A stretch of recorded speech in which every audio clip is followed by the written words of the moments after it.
Now, I want to be so clear about why we are here today. Over the last 3 months, Donald Trump has handed the federal government, the awesome powers of the federal government, over to the richest man in the world. And the richest man in the world has decided that you don't deserve clean drinking water. The richest man in the world has decided that your kids don't deserve good schools and special education. The richest man in the world has decided that our veterans don't deserve services, and your grandma does not deserve fuel to heat her home. The richest man in the world's coming for our Medicare and our Social Security.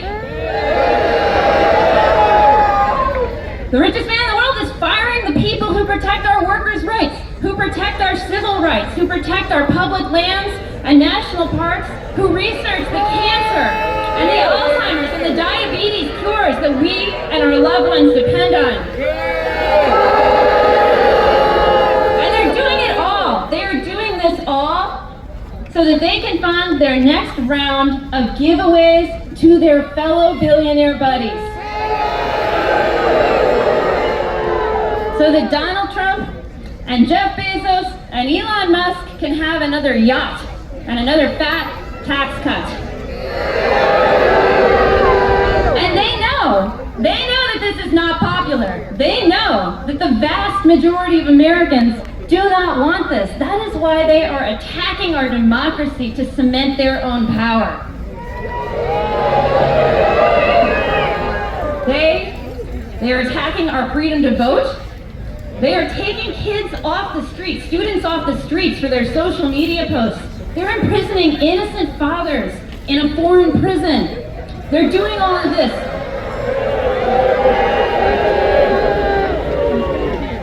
They are willing to rip our democracy to shreds so they can sell the pieces off. Hey, Leah got a lot of booze there. Can I get some cheers for her? So look, what are we going to do about it? What are we going to do about it? You know, there are some Democratic leaders out there who say the smart strategy is to roll over and play dead. Should we roll over and play dead? Look around, y'all. The institutions that should be upholding our democracy, they are rolling over and playing dead. I got a list. I'm going to name some names. Collaborators, like law firms with Paul Weiss. Capitulators in legacy media institutions like the Washington Post and the LA Times. Craving universities like Columbia. Kleptocratic businesses like Amazon and Facebook. Look, when institutions that are supposed to uphold our democratic norms fail and fall, it's up to the people to step up. Are we going to step up? Yes! Are we stepping up? Yes! Hey, are we stepping up? Yes! You bet your ass we are. You know why? You know why? Because as much as Musk, as much as Trump, as much as congressional Republicans want us to think that they are in control, that they're all powerful, are they all powerful? No! Here, let me ask you something. I believe that America is a constitutional republic. Is that right? Yes! What are the ideal number of kings in a constitutional republic? Zero! How many kings? Zero! How many kings? Zero! That sounds pretty good to me. 0 sounds like the right number to me. Now, everyone here, there are over 100,000 folks in DC right now. DC, which is taxed without representation, 100,000 here. But it's not just in DC. Today, right now, we are all part of the single largest pro-democracy protest in years. Every single state, just about every single community, 1,300 worldwide, y'all, worldwide.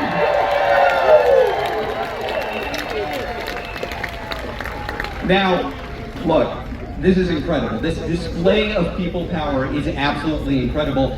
It is not the end point in the fight against the fascist attack on our democracy. It's not the end point. It could be an inflection point. It could be an inflection point if we make it an inflection point. Look, we are not victims of world events, y'all. The fascists, they want us to fear them. Do we fear them? No!